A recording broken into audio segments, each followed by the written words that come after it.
spend my Oh my life. God, I feel like I did a Russian invasion special. I feel bad because I invited you as a comedian. In the end, I treat you as the box-ticking person on BBC Morning. I feel bad. No, because also, see, the thing about it is that you shouldn't feel bad because it's just an easier conversation to have. By the way, I don't know much about that. I've spoken to English people who make me feel ashamed how much they know versus how much I know, but then they'll defer to my position. And I'm like, why are you deferring to my position? You've clearly done this a lot more than I have. They're like, no, but like, you're local. So it's not likely you'll ever have a comedy special like My Perilous Journey Out of Ukraine.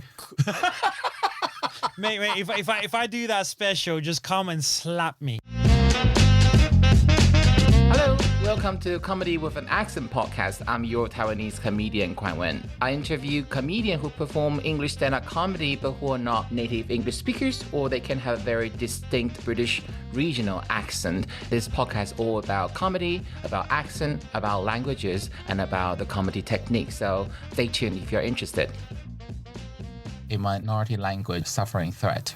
Only because you personally don't care about languages, so you don't think that's quite a big deal. But for the Welsh people, it's pretty much a very big deal. So it says more about it. And funny enough, Brian Logan from Guardian, I think he's Scottish. Oh, okay. If you really think about it, it's really sad. Like, he's so internalized the whole... Yeah. I mean, look, I think I've got like a bit of internalized whatever that is. Yes, I do. I think so. Like, I for sure have it. In terms of just from, like, mate, I'm a Ukrainian that doesn't speak Ukrainian. I only speak Russian. Oh, you have to repeat that again later. So, Yeah. Okay. Oh, I now have to pretend I don't know about that. Right. This will be enough time. Let's start it. Shall I do my own 3, 2, 1? That's really king. Okay. Hello, welcome back to another episode of Comedy with an Accent podcast. I'm going to go straight into introducing my guest today. My guest is the very first Ukrainian comedian on this podcast. You thought, wow, the country was invaded in January. Was it January or February? February 2022. It took you quite a while. That's true. But at the same time, there aren't really a lot of Ukrainian comedians on the British comedy circuit. Am I right? Yeah, you're right. There's popping up more and more, but, you know, it's easier to talk about. When you say popping up more and more, you have a really sort of conflicted, complex reaction on your face. Oh, yeah. Like, it's nice to have more of my brothers and sisters. At the same time, you guys are diluting my niche, bro. So, dude, for sure. For sure. For me, it's like, oh, damn it, another one? Okay, so I'm going to welcome my guest today. That is Dimitri Bakanov. Yeah, there you go. Well done. Thank you. Actually, my name is technically Dimitri Bakanov.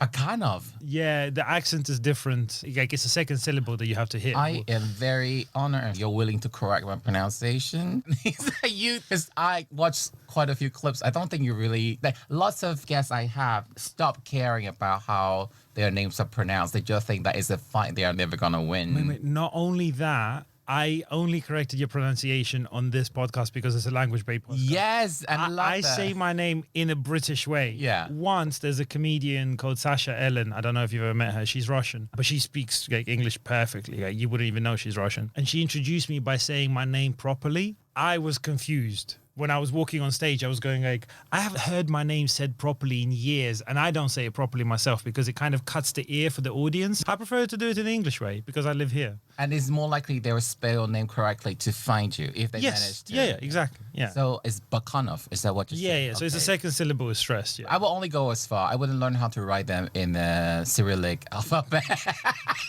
So before I dive into my usual first question, I do have another question, which I'm going to pretend I don't know the answer of because you just let it out casually in our pre-recording warm-up. Dimitri, you're originally from Kherson. That's in the east of Ukraine.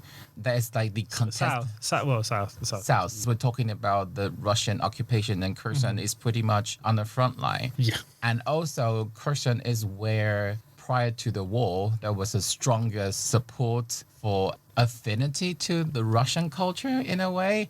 So we know that in Ukraine, people are fluent quite often in two languages, Ukrainian and Russian. And your most fluent language would be? Russian, yeah. We have to address the elephant in the room because some Ukrainians will be wondering. No, they'll know. Yeah, and also you actually come from a mixed family. Your father is Russian and your mom is Ukrainian. Is that right? Okay, so not just a fictional made up for comedy set. It's actually true. Yeah. Okay, and how you you joke about your father.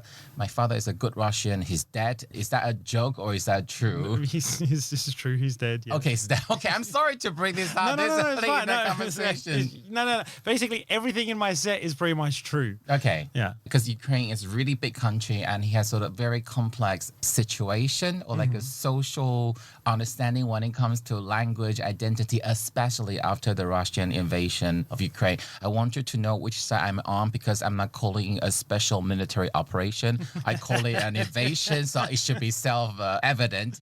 This is my usual question. Do you think when you speak English that you have an accent? Not anymore. Not anymore. And it's a weird one because I live in London. When I speak to foreigners, they'll think I'm English or local. But then when I speak to English people, they're like, dude, you have such a strong accent. Like, you're clearly foreign. You know, it's the observer effect. It depends who I'm interacting with. This is what I've said on this podcast many times before. It's similar to the beauty is in the eyes of the beholder. The accent is in the ears of the listener. Do those British people, when they say that, are they able to pinpoint or locate where you're actually from? A lot of them, yeah. Really? Yeah. So even for, I don't sense any sort of East European tone or sound, but can they tell? Yeah, often. Really? Yeah. I'm also amazed. You know, I'm very like, oh, damn. Okay, you could recognize it, but they're like, yeah. Because sometimes in my set, I'll say like, you can tell from my accent, I've been here for a long time. Or so, before I used to say you could tell by my lack of accent. And some of them will look at it and say, dude, what are you talking about? I'd have people come up to me and be It's like, you're "Mate, delusional." Yeah, they're like, listen, you've done well, but I know you're foreign. And I'm like, okay, sorry, my bad. So they thought you were being ironic or... Yeah.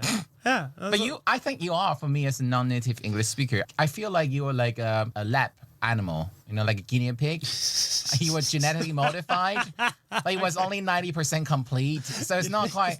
I can tell you're from somewhere else, international, not from an English-speaking country, but I cannot tell where your mother tongue is. That's what I feel. And I think a lot of non-English speakers, I'm guessing maybe even North Americans can't pinpoint because they are not that familiar. No, yeah, they wouldn't. No, a lot of North Americans think I sound more British. Obviously not the proper PR accent and stuff like that, but RP. RP, yeah. PR is like proportional representation. Yeah. Yeah, RP, that's...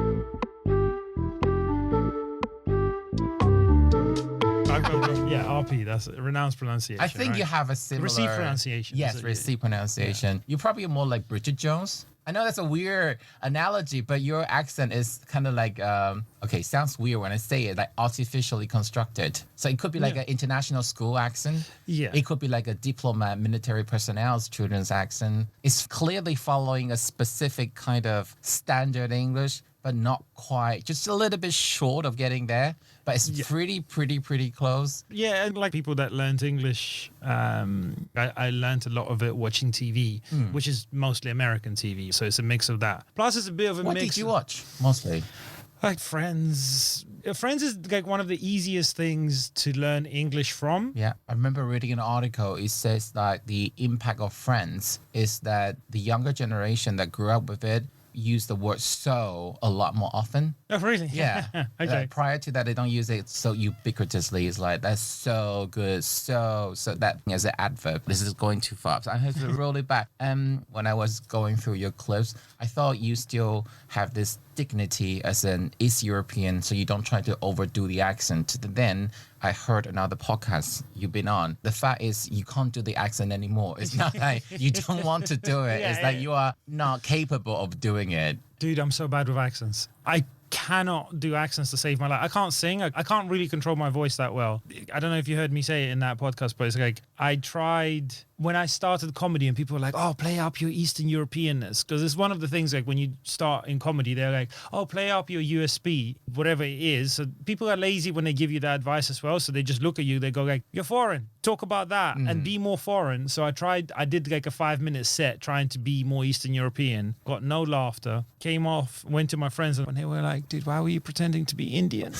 And I was like, okay, cool. I'm never trying that again. It was that bad. Can't do accents. And I'm guessing the reason you can't really I would say English came late in your life because before coming here, you didn't really learn or didn't really speak much English, right? No, But you came at this, I think it's a critical in this context. You came at the crucial age of 11.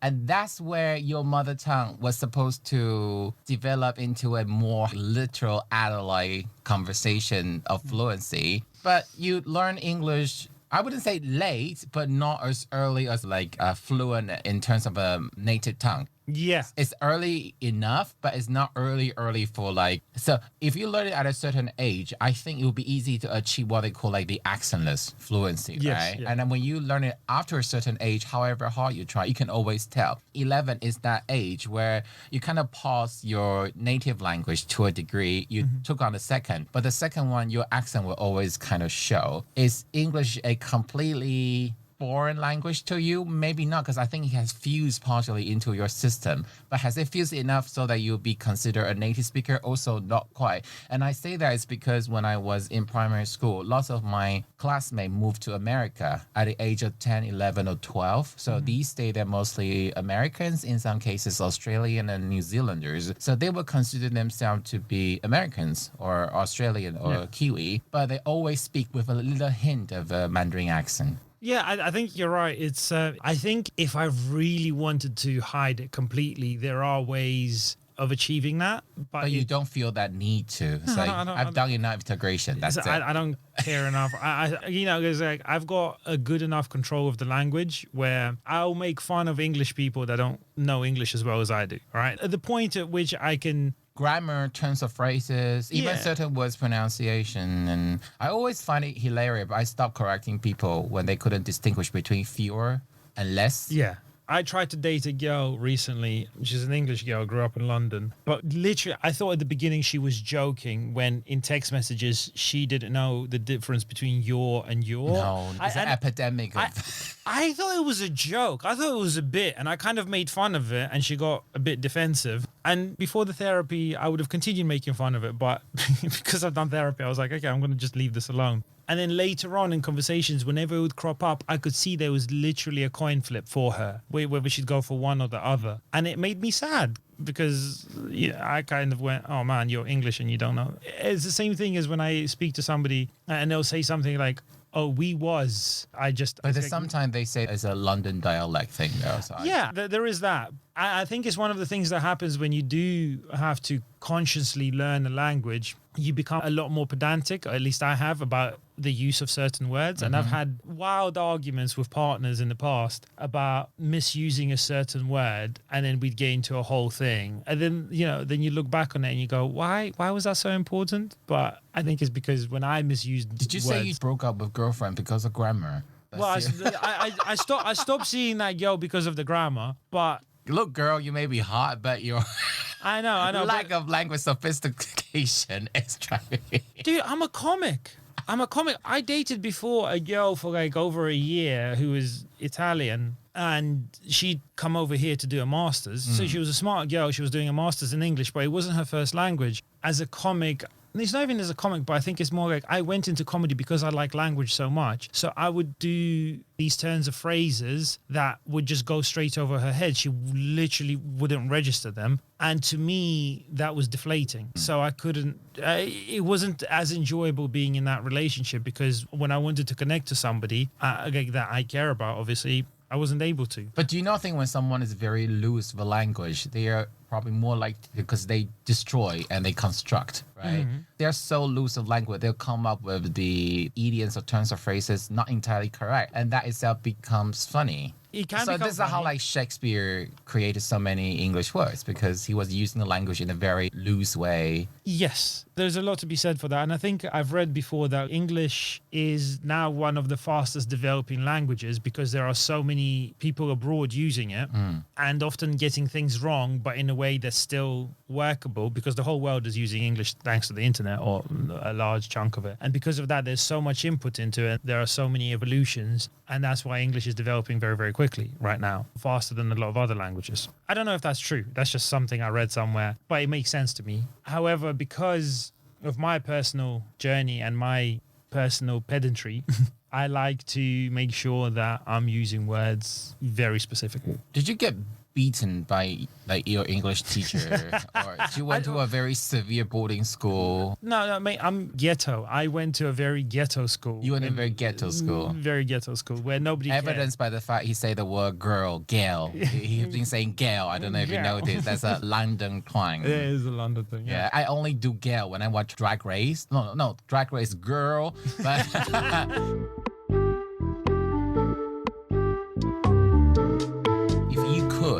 if you could do a perfect East European accent or passable East European accent, would you do it though? Not anymore. I would have done it when I first started, and I felt that was the USP. So you do agree there is an immediate effect. It does make the set stronger, more appealing instantly? I don't think it's stronger or more appealing. I think it gives it a different character, which it's all very contextual, right? I think it can be great to begin with, and I think it can then be a thing that holds you back. Right. Because I think if you're doing that, you're a bit more of a caricature, especially if you're leaning into it.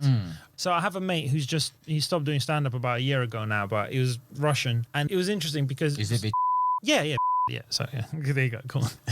Yeah, you've done your research. He was a great comic. He stopped because he just decided doesn't need it anymore, sort of thing. Because he has a strong Eastern European accent. He would be able to get away with wilder things on stage than I could, simply because people would put it down to, oh, he's Eastern European, he doesn't know any better, so this is okay. And the way he exaggerated, because even though he spoke with the accent in private, I think he amped it up on stage. He did, yeah. And he amped it up so much, people think that surely is a caricature.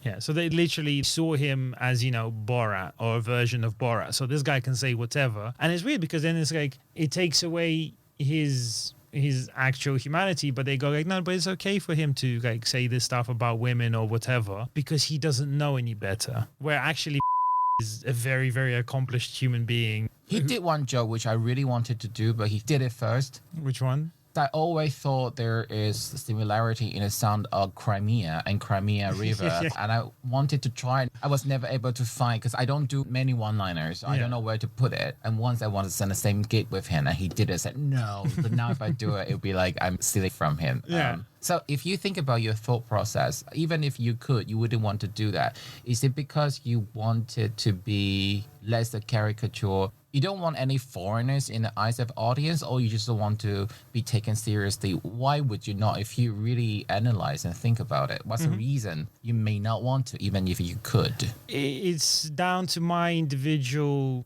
perception and relationship with comedy. I don't want all my comedy to come from the fact that I'm Eastern European. That's not a thing for me. And I don't view myself as that personally anyway. I don't I live my life because like I'm like this, and I'm not trying to relate to people on that level. Just the way I see it is I kind of go like, oh man, I care about it as a person who's got their flaws, and that's it. The accent and the personality of Eastern European then becomes almost a barrier to getting to my individual thinking process.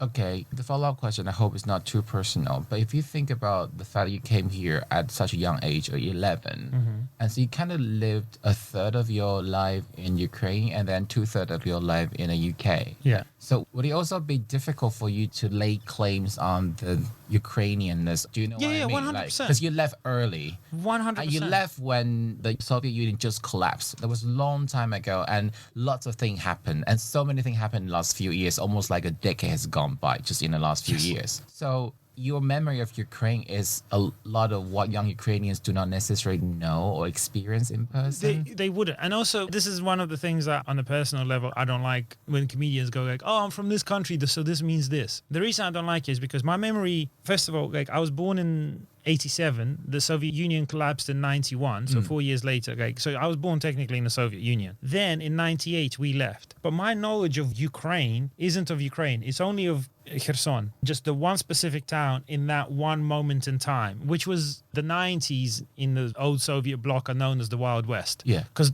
it was just wild. That's why my parents left, because it was just too wild. So, yeah, I can't say like I'm Ukrainian. I've tried to date a Ukrainian girl. We were not getting along, as in terms of just culturally. Well, the idea on the Ukrainian national identity, there can be some conflicts coming from that as well, I guess. Well, yeah. Actually, there's been two girls over different times. But the first one was She came over when she was 15, but the difference was she very much so stayed in the Eastern European diaspora, whereas my family didn't. We just integrated and went to school, whatever. So I don't really have many Eastern European friends. Okay, 2 months into dating, she said to me, Dimitri, you're too... Gone native. Yeah, she's like, you're too European. What did she mean by that? Fashion or the food you eat? No. This was like approaches to life. Like, she really wanted me to pay for everything. And I was just like, listen, even if I wanted to, like, I can't afford it. I remember, like, because I was going on holiday, like, abroad with a friend to Vietnam. I thought communism would make women more egalitarian. It's not the case?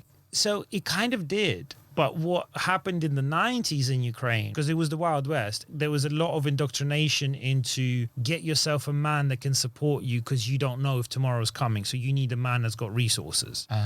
So there was a lot of that. But again, this is that example, right? That's just that one individual. There's others, but I'm not saying it in a negative way, right? Because I remember, like, I had a holiday booked to Vietnam before we even met. And then she was like, you didn't invite me on the holiday. And I was like, if I invite you, I have to pay for you. She's like, well, of course, if you're inviting me. I go like, I can't afford this holiday. I'm putting this on my credit card. Anyway, that's one side of things. The other side of things is, I remember I was staying at hers and I needed to leave the house at like 5 a.m. because I was traveling somewhere far. And she was like, oh, you have to leave at 5. I was like, yes, I'll get up at 4:45 and I'll just go. She's like, okay, I'm going to set my alarm for 4:30. And I was like, why are you setting? You can. She's like, so I can wake up and make you a sandwich for you to go like, on the train with. And I was like, I can just get a sandwich at the train station. What's up? She's like, no, I'm a woman. This is my responsibility. And I was like, listen, I don't know what slavery shit this is, but don't do any of that, please. But that's what I'm saying. So it's not just all take. There's a lot of give. This is what people don't get, like where there's like loads of guys who are like super sexist online and stuff nowadays. A lot of people don't understand that sexism comes with a lot of responsibility. Like I have those jokes now as well where I talk about like if you want your woman in the kitchen, like you gotta buy her a kitchen. It's like the kitchen better has a kitchen island. Yeah, exactly. But my point is, I don't claim to be Ukrainian. If anything, my identity is like immigrant. You don't claim to be Ukrainian, but then after February 2022, you kind of have to address the elephant in the room. Yeah, but there is no elephant for me to address. So I know for a fact that if I went on stage, especially when I host, I don't have to tell anyone I'm Ukrainian. Nobody cares. I find it funny when comics do say like, oh my God, I have to address the fact that... I'm just like, no, you don't. Nobody knows. It's just a thing. You make it a big thing in your mind. So you're like, oh my God, it has to be addressed. No, it doesn't. I kind of disagree with you here, though. I think it differs from city to city. So in London, it doesn't really matter. You can just say, I'm from the borough, I'm an immigrant. You'll get away with it, right? Yeah. And Radu and I discussed it. Radu said he mentally had a chart. The bigger, the more liberal the place, the fewer he needs to do the admin on top to explain his accent. Yeah. And the more rural he goes, the longer he has to let them get used to his accent before he's able to come back to a neutral position to talk about whatever he wants to joke about. Yeah. But before that, he has to properly address that. I know you're thinking I'm Romanian, I have this Romanian accent, and I completely agree with him. I do think that just phonetically, they needed time to get used to it. And I think mentally, especially British, are very sensitive to accents and accent changes. I do think that maybe you don't have to say you're from Ukraine in London. You can kind of just say, I'm an immigrant, I'm not from here. But I do think in some other English towns, you have to say something about it.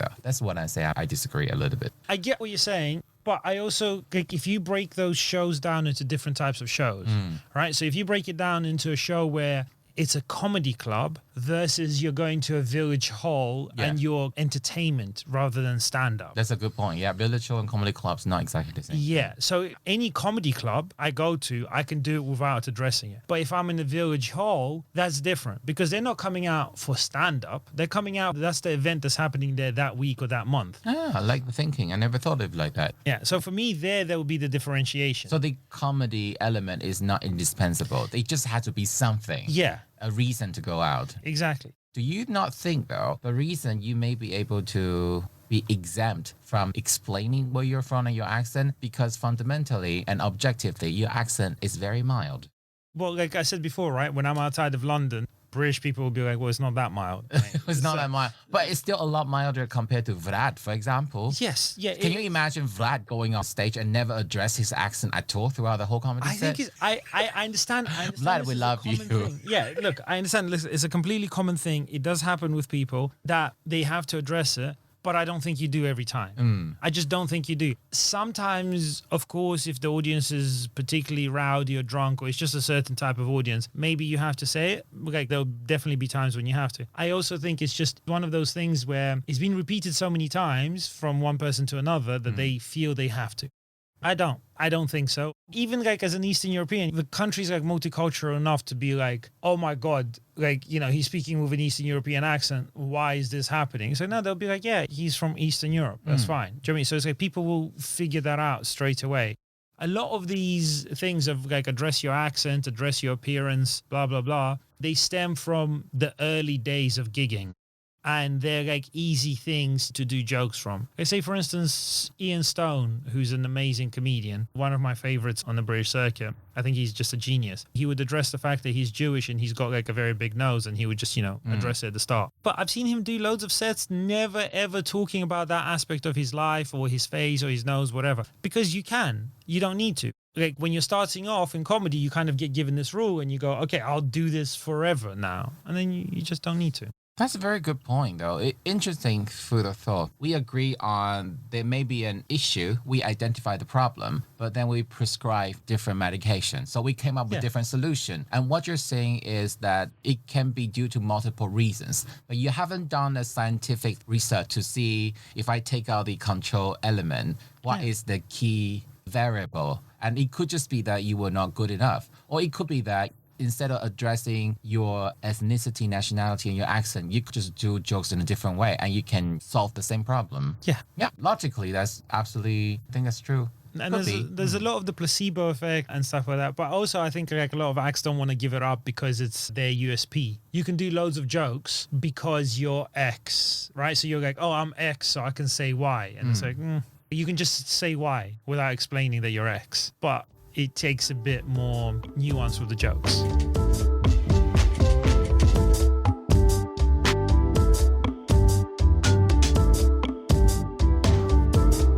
When I speak Russian, I have a strong Ukrainian accent. You preempt my question. That was my next. Yeah, so it was the reverse of that. For instance, my Ukrainian accent in Russian is as strong as a Scouse accent. The second I say two sentences and people are like, you Ukrainian. And that's fine. But what's weird? I thought these days they say Ukrainian is artificially constructed. I don't know but I don't know the politics of that deep enough because I don't frankly care. I say that it's because once I went to a job interview and the interviewer was Ukrainian, so I expressed my sorrow. That was before the invasion. But prior to the full invasion, Russian already sort of sponsored the fighters in eastern, the two regions, Luhansk and Donetsk. Yes. So I expressed my sympathy and she said, oh no, I'm like Russian-Ukrainian. I think Ukrainian is an artificially constructed concept. And I just thought, this interview just get very awkward. I haven't finished all the question on corporate responsibility. You know what to say. Don't just talk in about case it's not clear, that is not my view. Okay, I'm fully on Ukrainian side. So you have a strong Ukrainian accent when you speak Russian when you perform in Moscow. Yeah. But not only that, my Ukrainian accent. Well, do you not have a bit of English accent? That's the thing. I also have that mixed in, right? Because essentially English is now my primary language and has been for a while. The sentence construction is different in Russian than it would be in English. So there's certain sentences which I essentially construct in an English way. Do you get your cases wrong sometimes because you don't speak Russian very often? My cases? Like the declination at the end of the... Because I know Slavic languages are very complicated. When you move the word in different positions, depending on the person, the ending has to change. No. So that's fine with me. But it's just the sentence structure, it's off because it's kind of more anglicized. But I speak it so well, people don't understand why what they're hearing doesn't quite make sense. Yeah. Some audience may be lost. I'll give you a very simple example. In English, you put what they call the temporal adverbs at the end of the sentence. I don't know what that is. Okay, so in English, you'll say, I'm going to the airport tomorrow. Yeah. In Mandarin, I would say, I tomorrow go to the airport. In German, you would say, I go tomorrow to the airport. If you don't say it exactly in that order, people still understand you, but there's just something off. That's exactly what I'm talking about. Yes. Yeah, so that's exactly what I just didn't have the... The fancy word. The correct terms for it, yeah, because I just don't know them. Dude, I only learnt what a pronoun is when it became very popular. That's one people say that is the silver lining of the controversial debates. Like everyone knows what a pronoun is in the English-speaking world. Yeah, right? exactly. So we covered all that, but the whole context changed in February 2022. You had a bit more jokes on you being Ukrainian because it was so in the news. Every day on BBC or on the news I read, there's always a section on what's happening in Ukraine, on how the invasion has been pushed by Russia. Yeah. And now we are almost 2.5, 3 years after the invasion. So the last 3 years, how has it changed you portray yourself as a comedian on stage because of the invasion of Russian in Ukraine? One, it really helped my career. Yeah. Like a lot in terms of, because I just got to do loads of massive gigs. There were benefits for Ukrainian The charities. fundraiser for Ukraine. Fundraisers and stuff like that for Ukraine, which was great. When I see some other Russian comedians do that gig, I'm like, is it to repent? Yeah, kind of. Is it like a guilt factor?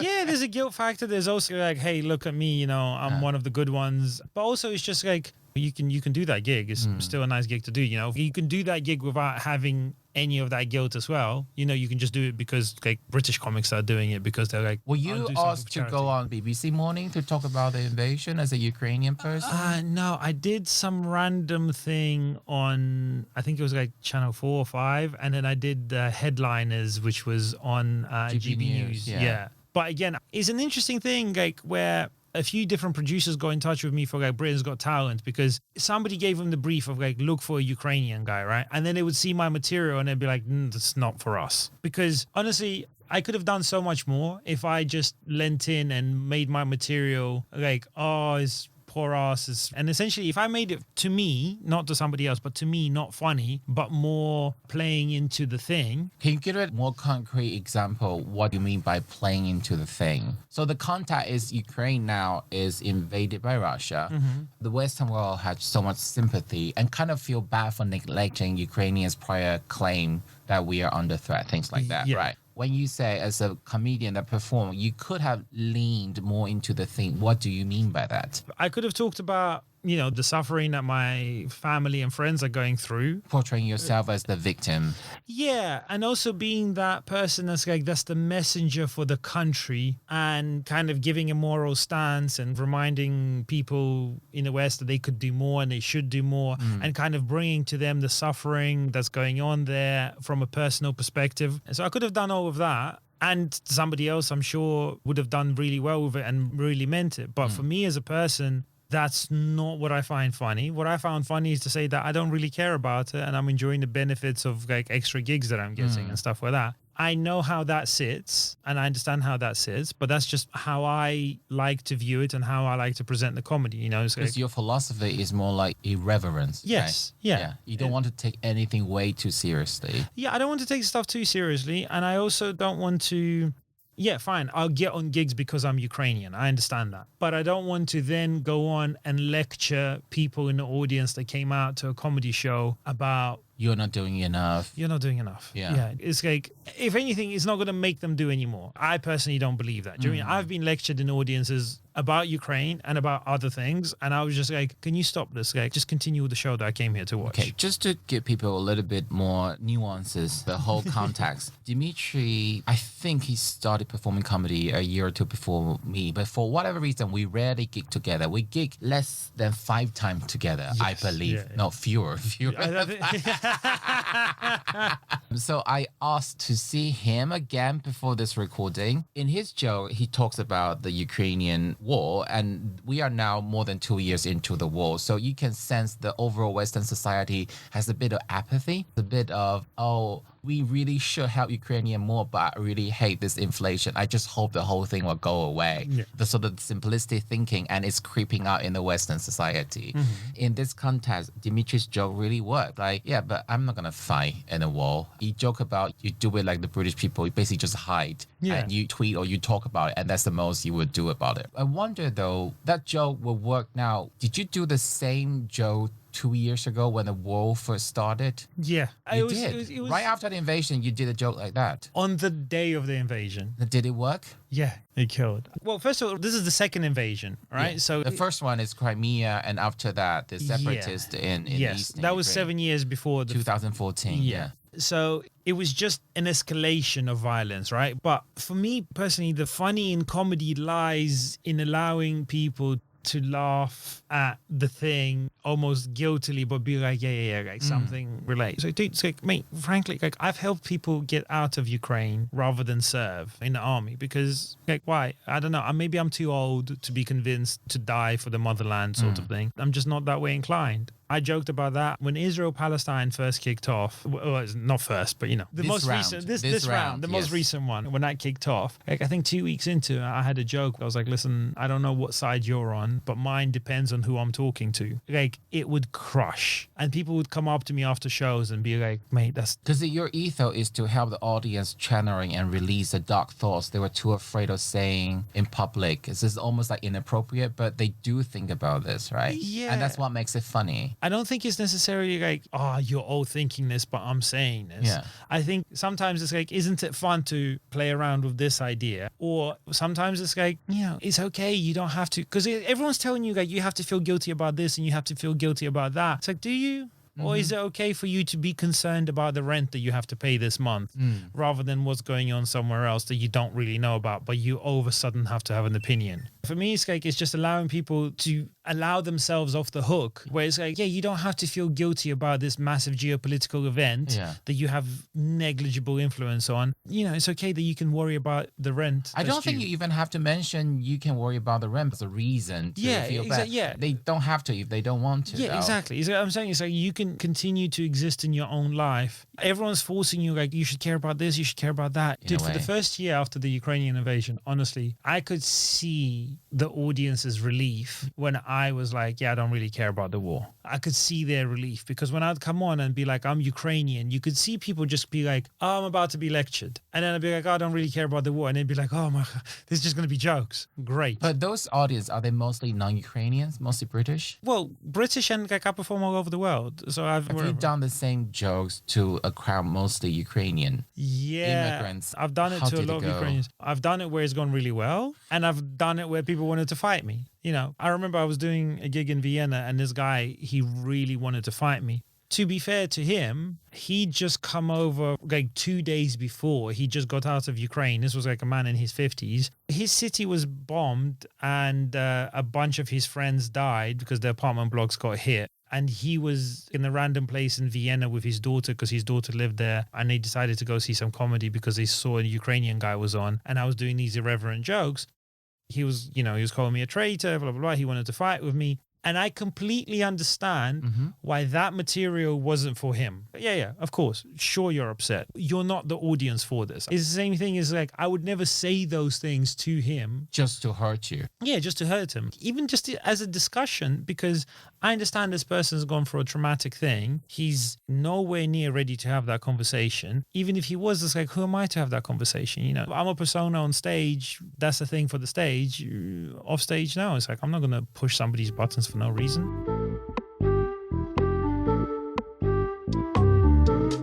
It's almost close to 2 years and a half since the war started. It's 3. It's over 3. It's over 3. Oh, It was, yeah, it you're was right. 3 February this year. Yeah, I've not God. corrected you before when you were saying it. but No, it's- yeah, thank you for correcting us. 3 years and a half. I hope I can change that or retrospectively. Now I have this more specific question as a Taiwanese person or as a Taiwanese comedian. I look at the situation and I can fully see Taiwan can be just before February 2022. We don't know if anything's going to happen. And I can see if something happens, some stupid media may be approaching me just because I take the 100%. Yeah. 100%. And they don't really care about what you think. They just need someone they can say is from Taiwan and want you to say what they want to hear. Well, so it's in multiple levels. So actually, with the first invasion of Ukraine, so I was already doing comedy by then.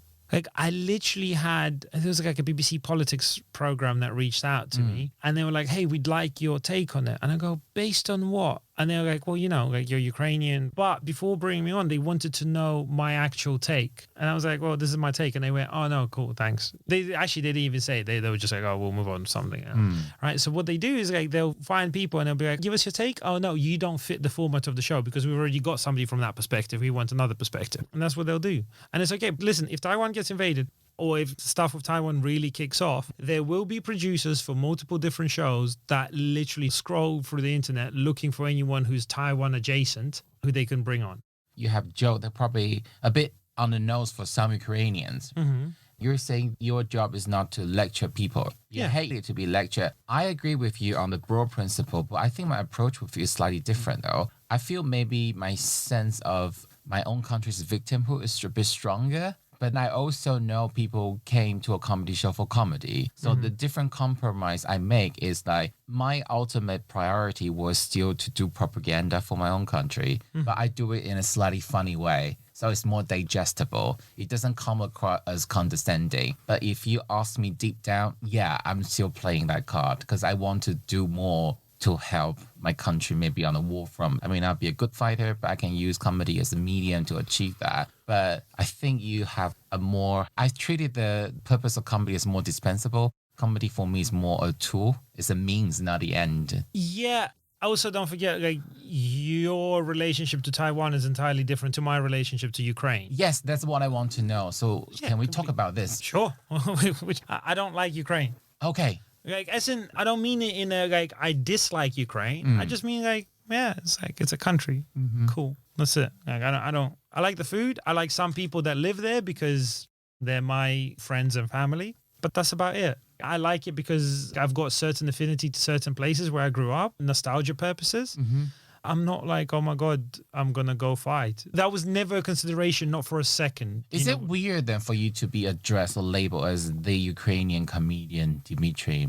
No, but that's just marketing. It's just marketing. It's just marketing. Like, I've had promoters say this to me. They're like, listen, if you're just British, I wouldn't be able to book you because I already have a straight white guy, but you're Ukrainian, so I can book you based on that. And so, like, lean into some Ukrainian jokes because you're giving us diversity. That's okay, cool. Call me the Ukrainian comedian, gets me on the bill. You don't have to do the accent, but it still serves as a marketing angle. Yeah. And it helped to progress your career slightly. More than slightly. It's helped people to know me. It's helped people to, like, just in the industry, just to, because But like, it doesn't mean that you particularly owe this identity any debt in a sort of way. Does that? Yeah, no, not as far as I'm concerned. There's no, like, why do you want to help Taiwan? Because you care about the country or the people that live there? I think both. But I also think it's because of what happens to Taiwan internationally. Quite often, people, after they leave Taiwan, they become more patriotic. Yes, yeah, it often happens. Yeah, maybe they go to a uni, they're in a class. For example, you have like International Day, and someone say, I'd like to present my country, Taiwan, and the Chinese student would say, it's not even a country, you're nothing but a province. Or when I look at my podcast statistics and I see Taiwan and there'll be brackets, province of China, but I'm too lazy to migrate to another platform who doesn't have to do this kind of shit. But it all adds up, little doses of passive-aggressive reminder of, and I think that built out the victimhood. When you feel you're part of that community, you feel a sense of that victimhood as well. It makes sense. You see, I don't have any of those feelings about Ukraine. Also because, quite frankly, I don't have a good relationship with Ukraine. And it is kind of, because of Russia, because of the Soviet Union, obviously because I grew up through the collapse of it all and stuff like that. So I understand that. But to me, as far as I've known it, it's always been broken. And where people have said that we've got this prosperous future and stuff like that, they've often been politicians who are not actually acting for the best of the country or the people. They're just lining their own pockets because corruption is rife in Ukraine. So it's hard for me to get behind any of that. The individual people that I know, sure, I love those people. I care for them. I want them to live in safety and security in a country that they can prosper in. But that's how I feel about anyone, anywhere that I know. So I don't feel like I have to go out and be evangelical about Ukrainians' situation and their and its standing in the world and stuff like that. It doesn't do much for me. Yeah, now in this current political climate, if you go out and say, let's joke about the corruption in Ukraine, it's not really an easy sell. It's not at all. It's weird because it's like, you become automatically like a right-wing person who's like trying to sabotage Ukrainians as pro-Russia, and it's like, so definitely not pro any of that. You know, it's horrific. You know, Kherson, the city I'm from, is the one that got taken over by Russia and then taken back. But that's like led to a lot of destruction. I've seen pictures and videos of places I remember as a kid just not what they were. You know, it's like actual destruction and just buildings are rubble and blah blah blah. And yeah, just horrible. You know, it's like that's what war is terrible. Does it make me feel bad? Yes, but in the same way as like am I gonna do anything about it? Not really. You know, it's like the same way as like, you know, if I see like a dog in the street with a limp, I'm like, oh, that's sad. Anyway, I've got to go. Each their own story, but I hope this question is not too personal. Your primary language is Russian. Do you speak Ukrainian? Very badly now. I used to as a kid. Essentially, like everybody was bilingual where I grew up. Russian was the predominant language, but like when I went to school, and it was the predominant language at home. Kherson in general is just a city that's... So your mom spoke to you in Russian, not Ukrainian? Yeah, she still does. Okay. It's just the language we spoke at home. You know, it's the language she studied. She was born and raised in the Soviet Union, so she did everything in Russian, but she also spoke Ukrainian. So in my school, I was the first year of students to study in Ukrainian. Obviously, Ukraine had gained independence a few years before. So I was reading and writing in Ukrainian, and I was one of the better students because my grandparents, especially my mom's side, they spoke in it's like a combination. It's called surzik in Russian or Ukrainian, but it's a combination of the two. So like one sentence would start in Ukrainian and end in Russian, and another pinching version. Yeah, basically, yeah. So you kind of have a little bit of understanding of Ukrainian. No, I have a good understanding. Good understanding. But it's just like, again, at 11, I spoke both fluently. It was fine. But once we moved over here, I only really speak Russian at home. Like I said, I don't really have many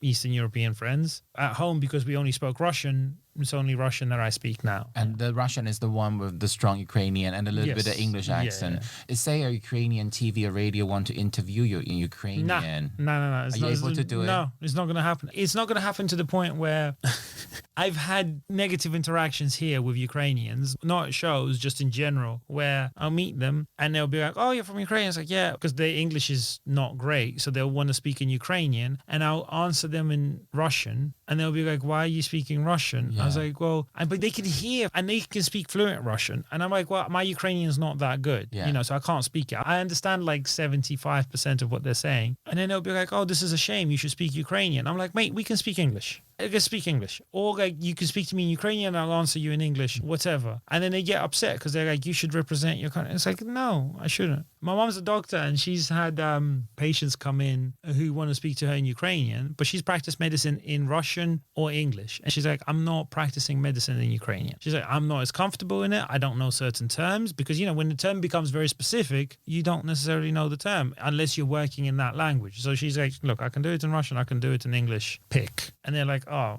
well, let's do it in Russian because my English is not so good. Yeah. It's like, yeah, fine. I ask this question because identity is already a very complex issue coupled with nationality, nationalism, and now you throw in a warfare. Because what I read from the news is that after the invasion, it actually solidified Ukrainian status because in the past, east of Ukraine, Russian was the predominant language. Yes. A lot of people are more fluent Russian. They speak a certain level of Ukrainian, but it's more Russian speaking. And the further west you go, it's a different picture. Yes. But now after the invasion, there's a very clear effort by Russian speaking Ukrainians to prioritize or learn Ukrainian and use it as their first language. So now the original, it should be objective, neutral question of language is now tainted with picking a side in politics in the middle of the war. Yeah. It's literally a political signifier, right? So after the first invasion, so I was traveling to Kiev regularly before the pandemic because my grandma was there. And it's like, I would speak Russian to everybody that I would interact with and it was perfectly fine. Everyone in Kiev that I would interact with, I was speaking Russian with. And in some places, they were obliged to respond to me in Ukrainian by like the work policy. And some people would just respond in Ukrainian because there was already a divide, right? From the first invasion, there was already a divide and it became a thing. Now, like, I'd probably rather speak English than... Because if you speak Russian, you are seen as the enemy. You're not seen as the enemy, but you're seen as somebody who's not necessarily patriotic and who's not doing their effort. Like when I was in Kiev before the pandemic, the comedy shows were in Russian. Now they're in Ukrainian. All the adverts for the comedy shows and stuff like that, they were in Russian. Now they're all in Ukrainian. By the way, before it made sense for them to be in Russian, right? It's like running a comedy night in Wales. You're going to run it in English rather than Welsh because English is a much bigger market. That's just it, you know? So Yeah, I know, but I have more sympathy for language in a minority position. But I think commercially, you're right, yes. yeah, but that's what we're talking about, like commercial. And that's what I'm saying. This is before. Whereas now, running a show in Russian in Kiev, I'd imagine is next to impossible. It's a poison pill. Yeah. Like, why would you do it? And also because before, again, all of Russia's 150 million people, whatever it is, they were the potential market for those comics in Kiev, and they could travel without a visa. You know, you So just go. it's more commercially viable to develop your material in Russian. Yeah, in a language that like just a larger chunk of the world's population understands. Yeah. But now, one, that market's completely closed. Two, even in Kiev, the situation is not such that you would be open to practicing it in Russian. So it's like, fine, move on. That's just what it is. But for me, unless I perform in English, I can't perform in Kiev because I'm not performing in Ukrainian because I just don't know it well enough. You look like a toddler trying to talk on stage.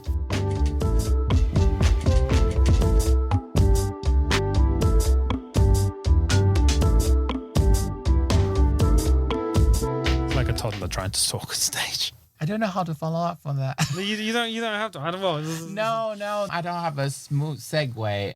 I do want to admit something. You've been correcting me, but I kept saying it. I want to apologize to the audience because I've been reading the news. So as a Taiwanese person, I quite often blame the Western media for their oblivion. They neglect what's really happening until it gets into real shit and suddenly we're in the news. So not a lot of people care about and they downplay the importance of the initial invasion. They just like, oh, Crimea happened. What can we do? And then, oh, the separatists are fighting in East Ukraine and they rarely raise an eyebrow. And suddenly the second invasion came and that became the invasion. And throughout this interview, my terminology was almost aligned with the Western media's attitude. I feel so ashamed. I feel so bad about that. I want to apologize for it, but I hope Dimitri's response to me also give you a bit nuances. Like in the complex world, in a really messy war, there's always a lot of nuances and different angles you don't see. Yeah. And also like my knowledge is just, maybe like a level or two deeper than yours, but only because of personal involvement. If you move that over to another world incident, I don't know. Because like, why would I? I don't need to spend my life. Oh my God, I feel like I did a Russian invasion special. I feel bad because I invited you as a comedian. In the end, I treat you as the box-ticking person on BBC Morning. I feel bad. No, because also, see, the thing about it is that you shouldn't feel bad because it's just an easier conversation to have than certain other ones because you're like, there's a certain degree of interest. There's also like, oh, this person actually knows about that. By the way, I don't know much about that. I've spoken to English people who make me feel ashamed how much they know versus how much I know. Oh man, this person's invested a lot more of their time than I have. And it's also amazing because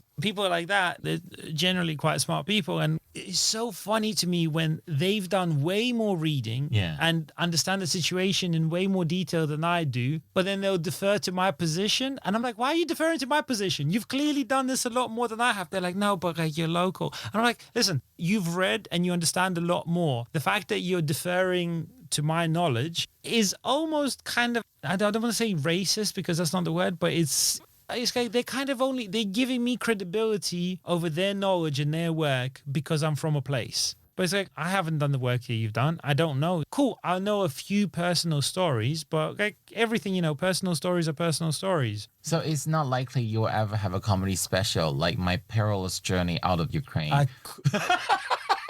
Mate, if I do that special, just come and slap me. If I ever do that special, that's me selling out completely. Because it's just not my thing. Listen, some people have had perilous journeys. I have a friend who had to like run across the border being chased by border patrol and stuff like that, know, and it was tense. And he got out because otherwise, they make you serve in the army that he doesn't necessarily believe in.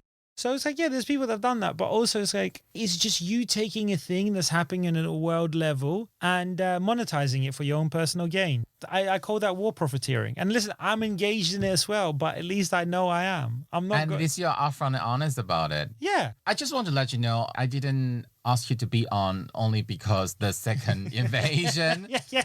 It's because I never knew you well. And it's always a bit weird to approach someone, say, would you mind doing this when you don't know someone that well? But you've always been on my list. I can dig out my old spreadsheet to prove that.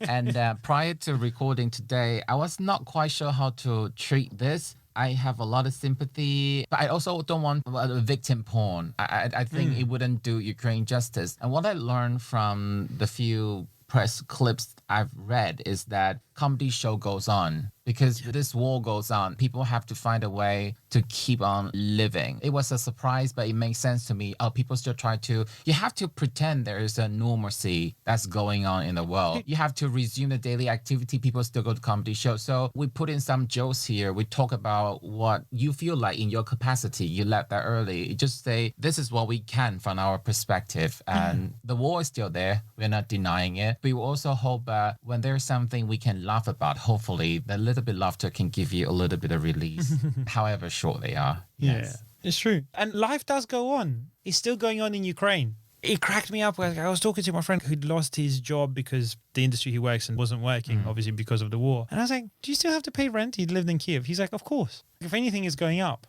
And I'm like, how can you be in a war zone and still have to pay rent? It was boggling my mind. And obviously women got out because they're not subject to conscription. So I know girls that like have got out and are living in the UK, but they'll go back to Kiev for like 2-3 weeks at a time to see their friends and family to catch up and stuff. And you go like, oh yeah, it's weird, but like people will just go back because it's not like an active Maybe it's war not zone. weird. We're just too used to a war confined to a Hollywood movie of 90 to 120 minutes, right? Yes, yeah. But the real war goes on for a very long time. Yes, right? and you can still visit those places and kind of be okay there, but also have a small possibility of a thing blowing up. That, you know, the building that you're in being bombed, and you're just like, this. It's intense, but it's life. And if it continues over there, why am I going to be stopping my life over here and being like, no, I can't. Right? No, I know. So before we go today, I just want to end with a context. If you are curious about Dimitri, I'm just going to warn you, some of his clips, the jokes can be a bit dark, but very funny. I think you've picked that up during this podcast.